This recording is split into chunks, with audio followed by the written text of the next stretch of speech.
Rema hari ini 2 Korintus 3 ayat 16-17. Tetapi apabila hati seorang berbalik kepada Tuhan, maka selubung itu diambil daripadanya. Sebab Tuhan adalah roh, dan di mana ada roh Allah, di situ ada kemerdekaan.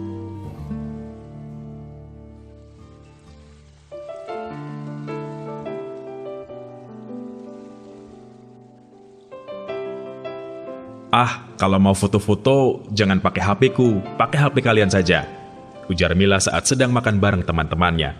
Loh, kenapa HP-mu? Tanya Rina bingung. Setaunya ponsel Mila termasuk produk yang kameranya bagus.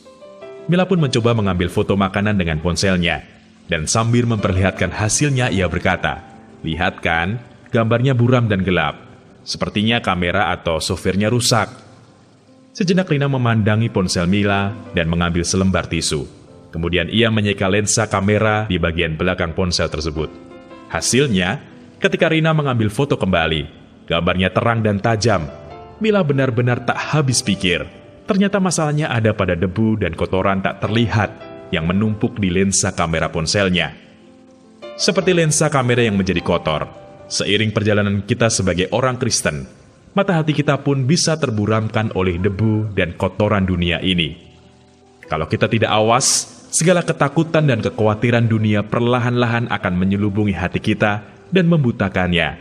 Pada akhirnya, kita tidak lagi dapat menangkap kebenaran yang ingin Tuhan sampaikan melalui firman-Nya yang tertulis di Alkitab. Kita pun menjadi sulit percaya ketika membaca ayat-ayat firman tentang kesembuhan. Kita ragu, apakah semua itu berlaku untuk kita?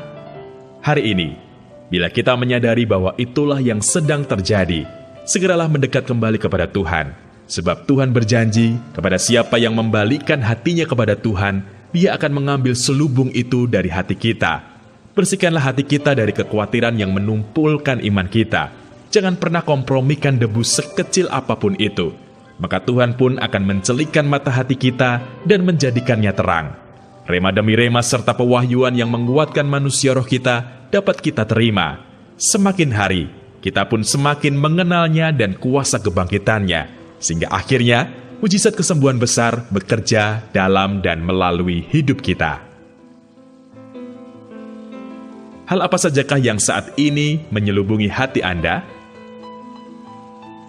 Mengapa selubung hati Anda harus diambil? Bagaimana Anda dapat menyingkirkan selubung itu dari hati Anda?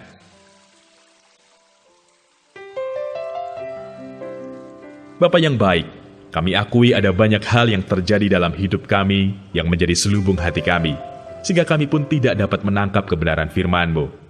Ampuni kami Tuhan, kami mau kembali meneguhkan iman kami, celikkan mata hati kami, sehingga kami dapat menerima pewahyuan dari-Mu dan mujizat kesembuhan besar bekerja dalam hidup kami.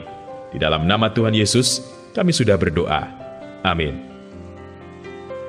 Untuk bisa menerima firman yang hidup saat membaca firman Tuhan, maka selubung hati kita harus diambil dari hidup kita.